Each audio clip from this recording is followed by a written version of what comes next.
This is Trend Following Radio, where great thinking comes alive. Nobel Prize winners, legendary traders, best-selling authors, and the pros that know what drive us irrational human beings.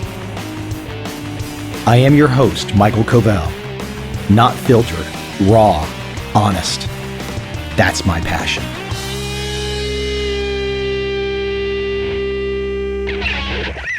I did watch the Trump first debate. Or I watched pieces of it. And as someone who grew up in the Washington, D.C. area, watching politics very closely, I guess this was my burden, my cross to bear. I sure don't watch as closely today by any stretch of the imagination because I'm one that firmly believes elections have little matter today. But I watched the Trump debate. And there was no doubt in my mind, and I think for a lot of people, he scored some points. He did things and said things in a way that caused anyone with just the slightest bit of memory to say, wow, I don't recall politicians talking like that before. And that alone is worth something. So I clicked in and out, and I caught the very end. And right at the end, they sent it to a polling station, or a room full of people being polled by pollster Frank Luntz, the guy with the red hair, that rug that he wears on top of his head. I don't know. Frank Luntz seems like a fairly likable guy. He seems kind of scientific when you listen to him. He seems like he's this unbiased character, even though he generally works for conservative candidates. He asked this initial question, and I don't recall his exact phrasing, but it was essentially, who liked Trump? And there's a room full of like 25 to 30 Republican Ohio voters. And Luntz asked them, who liked Trump before the debate? And basically all the hands went up that they liked Trump before the debate. At the end of the debate, he asked, do you like Trump now? Or something to that effect. I don't recall his exact phrasing, but it was, do you like Trump now? Literally, I think one hand went up. So everyone that watched that debate, the quote, Republican voters from Ohio being polled by Frank Luntz, were in uniform agreement that Trump bombed. They now hated Trump.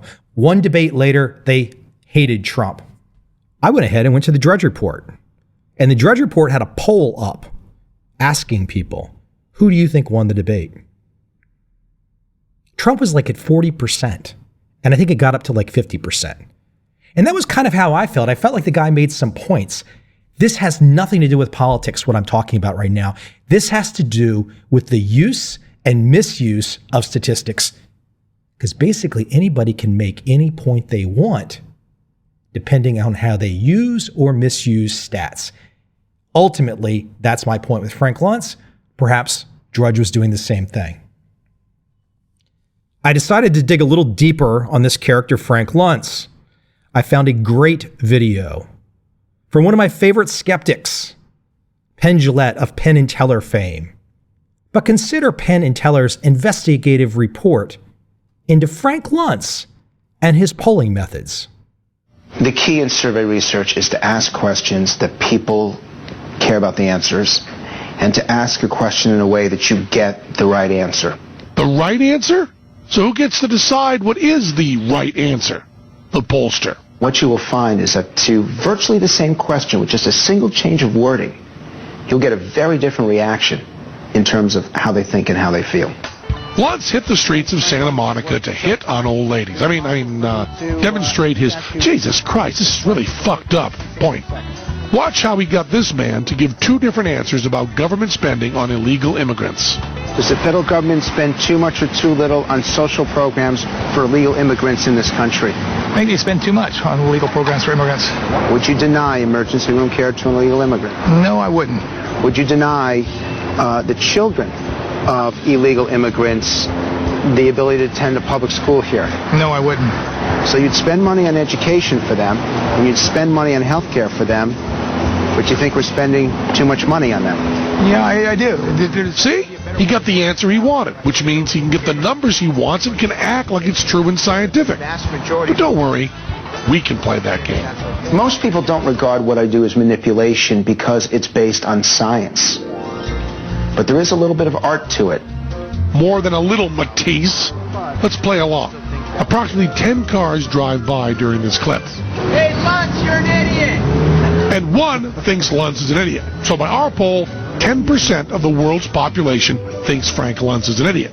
If you include me and Teller, that's 110%. I use survey research to make the point that the American people don't understand these issues, can't understand the complexities, and in the end, my questions are really designed for a USA Today audience. People who want their news in snippets. Polling is bullshit and never useful. What the fuck do you care what people think? You should care only about information and right and wrong. Even if 100% of the people polled like fucking Hobbit movies, they still suck. Polling is in fact, and yet every day on the TV news and in the paper, you hear some poll quoted as if it contains truth. Join us in a brave experiment. Every time you see a poll of any kind, try to remember Frank. Don't picture numbers. The numbers don't mean anything. Picture Frank, fucking Frank, jerking you around for a shitload of money. Or better yet, yell out, "Fuck you, Frank!" We talked to a lot of people and asked them if they would yell out, "Fuck you, Frank," every time they saw a poll. And 24% said they would. Fuck you, Frank! That sets the tone for where I want to go today. Be a skeptic. Think skeptically. Don't just trust the system to spoon feed you jargon and sound bites and little pieces of information that sound good and make you feel good. And it's all just nonsensical, engineered information to get a certain point of view across. And damn well, you might have that same view about me right now, but you're always welcome to go verify. On a recent podcast episode, I excerpted a clip from Leda Braga. Today, I want to add more from that same interview. I actually found the long-form interview.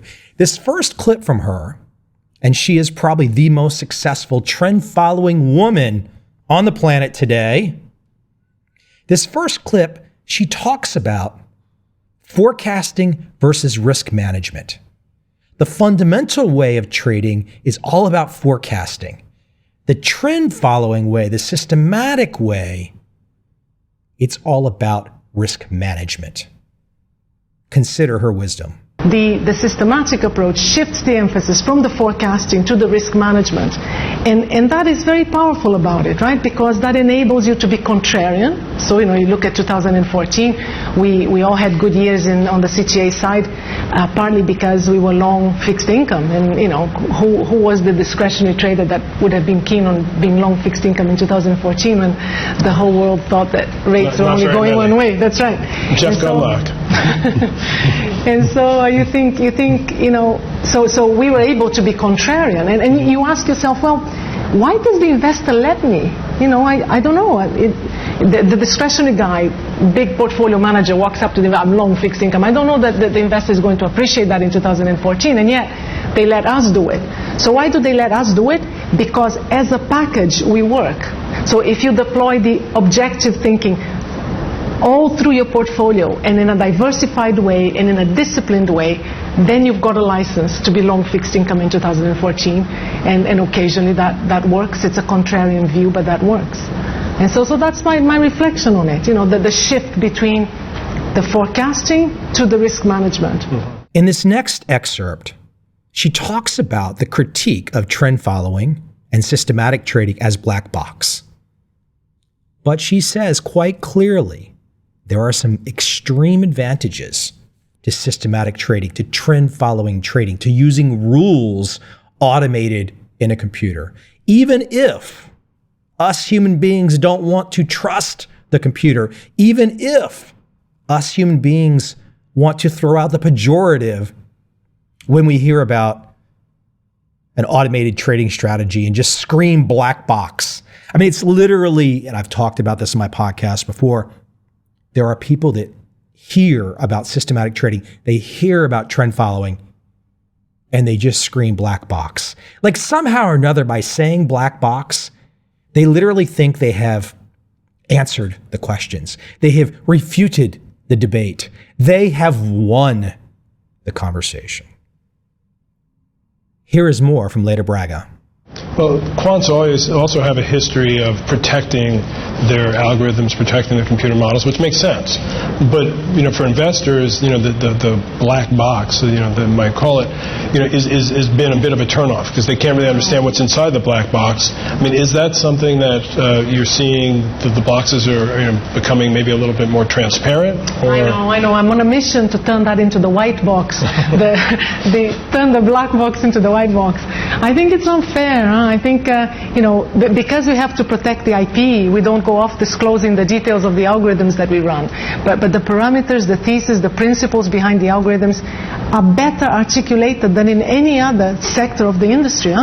So, if anything, we are more auditable than the discretionary guy. The discretionary guy will tell you his process, but, is there any guarantee that tomorrow he will adopt that process? You kind of hope so, but you can't really know. With the algorithmic trading approach, we explicitly articulate the models to the extent that, for example, in Systematica now, the risk team has been very busy interacting with the researchers to develop what they call the dynamic scenario tools.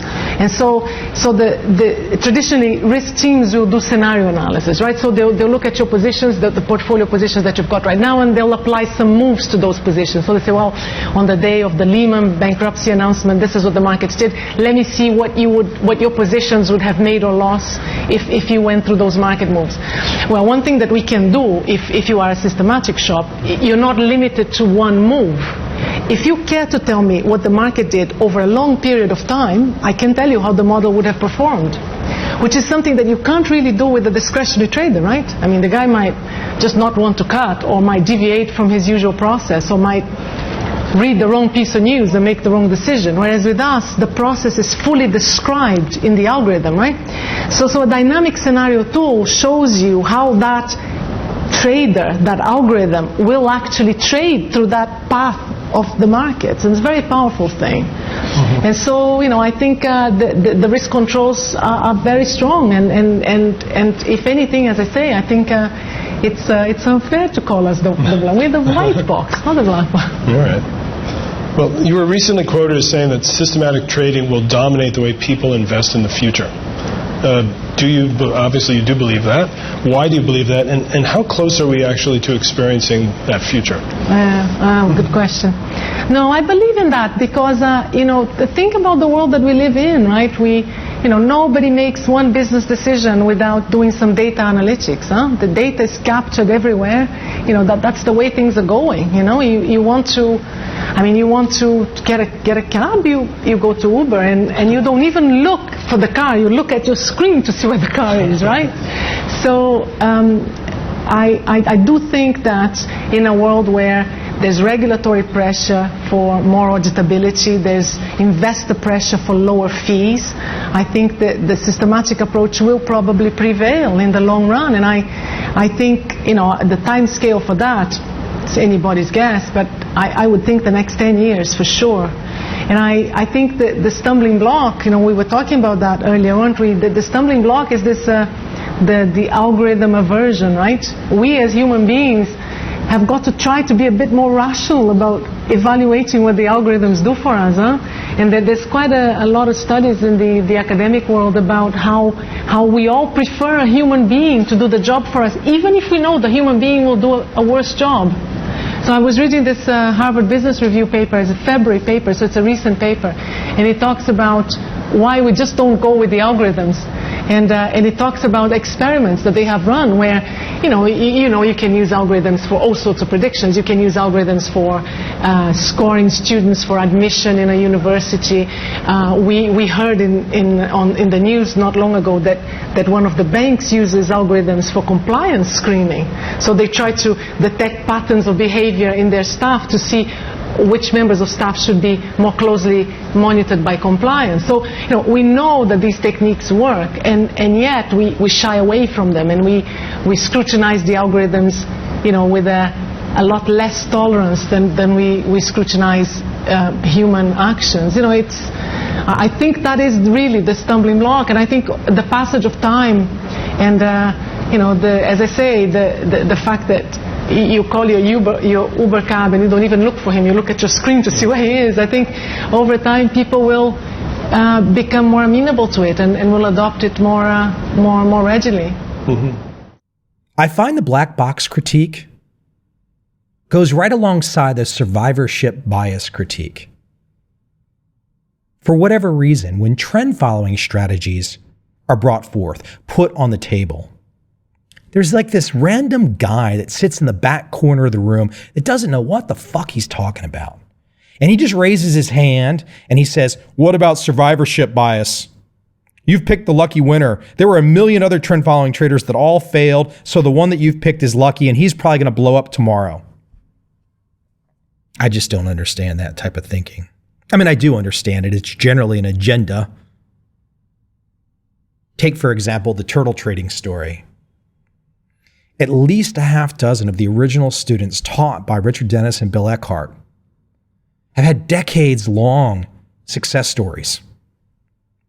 Now, on the flip side, you can go out and you can find horror stories about one or two of those turtle traders.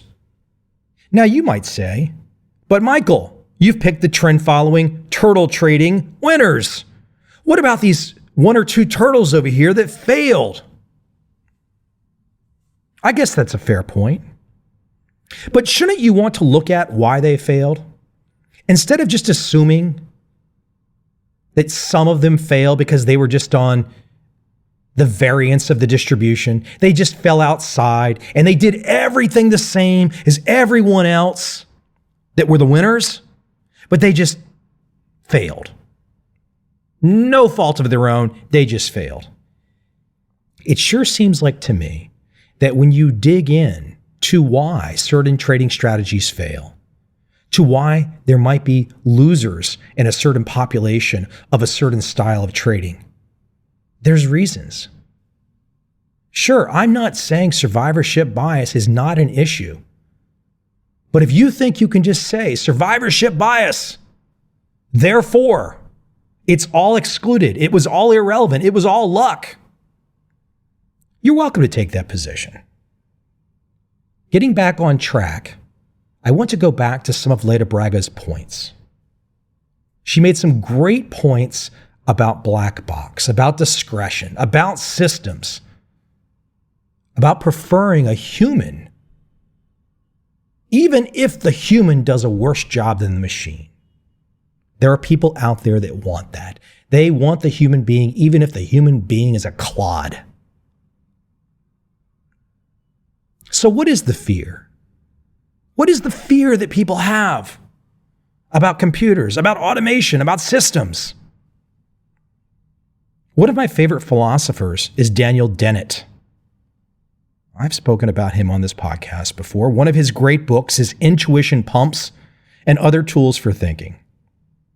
I want to read a few of his excerpts about computing, the historical legacy, and what's behind computing. From Daniel Dennett. Perhaps the most wonderful feature of computers is that because they are built up by simple steps, out of parts, operations, that are also dead simple, there's simply no room for them to have any secrets up their sleeve. No ectoplasm, no morphic resonances, no invisible force fields, no unknown physical laws, no wonder tissue. You know that if you succeed in getting a computer program to model some phenomena, there are no causes at work in the model other than the causes that are composed of all of the operations. End quote.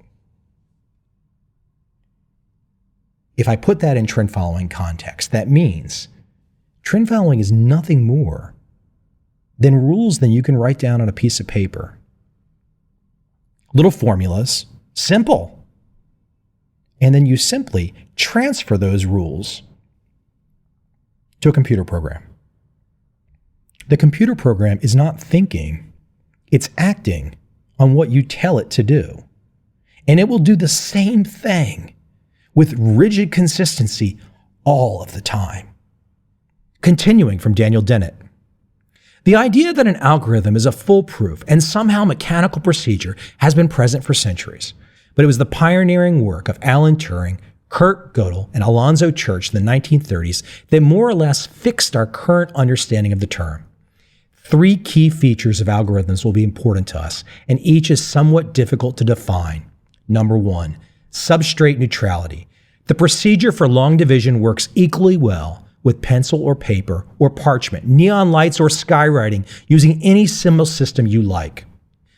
The power of the procedure is due to its logical structure, not the causal powers of the materials used, just so long as those causal powers permit the prescribed steps to be followed exactly. Number 2, underlying mindlessness. Although the overall design of the procedure may be brilliant or yield brilliant results, each constituent step and the transition between steps is utterly simple. How simple? Simple enough for a dutiful idiot or for a straightforward mechanical device to perform. The standard textbook analogy notes that algorithms are recipes of sorts, designed to be followed by novice cooks. A recipe book written for great chefs might include the phrase, poach the fish in a suitable wine until almost done. But an algorithm for the same process might begin, quote, choose a white wine that says dry on the label. Take a corkscrew and open the bottle. Pour an inch of wine in the bottom of a pan. Turn the burner under the pan on high, end quote. That's a tedious breakdown of the process into dead simple steps, requiring no wise decisions or delicate judgments or intuitions on the part of the recipe reader. Number 3, guaranteed results. Whatever it is that an algorithm does, it always does it, if it's executed without misstep. An algorithm is a foolproof recipe. It is easy to see how these features made the computer possible. Every computer program is an algorithm ultimately composed of simple steps that can be executed with stupendous reliability by one simple mechanism or another, end quote. One last fabulous explanation about computing from Daniel Dennett. It was Turing who figured out how you could get the idea to think themselves. You write down a recipe for how to do some thinking and give it to a mathematician. He follows the recipe, does the thinking. Turing says, yeah, but you can leave the mathematician out of it. You can just give the recipe to the machine and eliminate the middleman. Eliminate the middleman and the thinking just happens. Turing shows that if a computer can add, subtract, multiply, and divide, and if it can tell the difference between 0 and 1, it can do anything. You can take that set of mindless abilities and build them up into structures of indefinite discriminative power, indefinite discerning power, indefinite reflective power. You can make a whole mind. You can solve Hume's problem. You can get ideas to think for themselves on this slender base. That's the idea of an algorithm. End quote. I love the way Dennett thinks. He takes all that jargon, he takes all that fear that we have about jargon when it comes to computing and when it comes to automation, and he breaks it down to something caveman-like. Of course, he has quite the eloquence with his wording, and he is a brilliant mind. But the way he breaks things down is straightforward. It's sticks and stones. It's pen and paper. What he really does is offer the foundation for why there might be any trend following or any systematic success. It starts with the idea. It's the thinking first. First, you have to have an idea. You just don't sit down and data mine. There has to be an economic foundation. Something behind why this particular procedure, this particular group of rules works. Lasse Peterson on my podcast recently discussing his newest book. Lasse is of AQR. AQR has some fantastic writing and research out about trend following. Building on the idea that ideas are number one. I want to read an excerpt from Lasse's work, an excerpt where he is going back and forth with David Harding of Winton Capital. David Harding of Winton Capital, who started a trend following firm in the late 1990s with $5 million under management, and today is somewhere around $30 billion under management. And I know there's probably going to be all kinds of reasons that some people might have about why Harding has that success. He was a smart guy. He kept plugging away. He stuck with it. He had determination. And he also had big balls. Cojones has something to do with this all. First, the question from Lassa. You've said that trend following is an agnostic form of investment. Can you explain what you mean? David Harding. Yes, trend following contains many less embedded assumptions than other types of investments. We don't take a view on what's going to happen next year and the year after and the year after. We don't take a view on whether China's going to boom or bust. For example, we don't take a view on whether there's going to be an ongoing scarcity of commodities. There are people very busily setting up their portfolios with the absolute certainty that there's going to be a terrific scarcity of commodities over the next 10 or 20 years because it's so obvious to them that, the number of people is increasing, blah, blah, blah. But they weren't doing that 10 years ago. In other words, they do it after prices have already risen for 10 years. I'd have a lot of respect for them if they'd done it before prices had risen for 10 years. That is a rather weak form of trend following. It's trend following by accident. The questioning from Lassa continues. So how do your models exploit that markets are not perfectly efficient? David Harding. Markets are social institutions and reflect all sorts of phenomena that you'd expect social institutions to reflect. They reflect certain things about the price formation process. And one of those is obviously the tendency of markets to serially correlate because ideas catch on slowly and spread, and fevers develop, and people get over-optimistic and become disappointed. Question.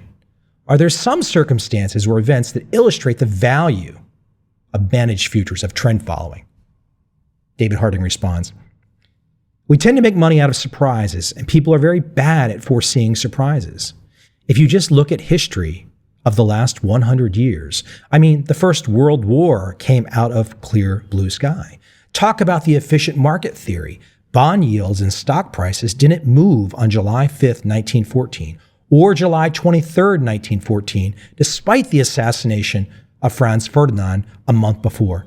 They had no idea what was going to come.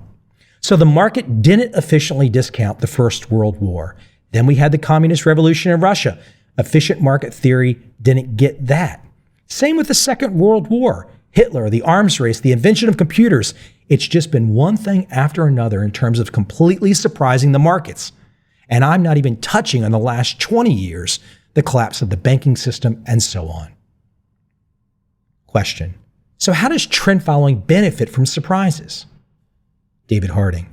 There are obviously large surprises in human history, continually, but there are also small surprises which affect one market. Question. But for an investor to benefit from a surprise, it cannot be a complete surprise. It would have to show up in prices before it happened. That is, it would have to unfold gradually. David Harding. Well, I guess you're right. Luckily, most surprises do unfold gradually. To preserve the ridiculous idea of efficient market theory, all surprises would have to be instantaneously discounted, but this is just not possible. The collapse of the banking system unfolded with a sickening series of events over time, so the stock market fell by 50% over the space of a year, and trend-following systems worked well, end quote. I look at the skepticism that Frank Luntz brings about in Penn and Teller, where Penn Jillette is just like, fuck you, Frank. I look at that skepticism. I look at how Leda Braga thinks. How does she think? How does she express herself? What is she driving at? What is the point? What is the expertise that she has developed? What does she see that so many other people don't see? I look at how Daniel Dennett pulls the curtain back on jargon, pulls the curtain back on something that for many people still in 2015 causes much internal strife. Oh my gosh, a computer. Oh my gosh, automating. And I look at how David Harding describes his thought process because it connects right back to Penn and Teller. It connects right back to Leda Braga. It connects right back to Daniel Dennett.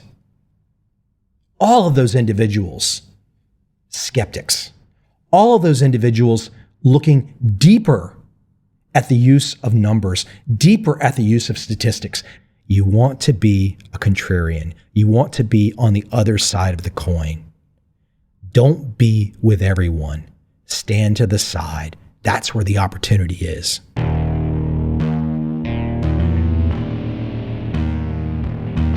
I see a time when those awake will understand how to make money in up, down, and surprise markets. Whether new trader or experienced, college student or financial advisor, protecting against a crash or just trying to make a lot of money, trend following offers everyone an answer in uncertain times. To get started immediately, send me an email, michael@covel.com. I will send you the right trend following steps to take along with my free video. But if you want to buy and hold, trust the government and trust Wall Street, this is absolutely not for you.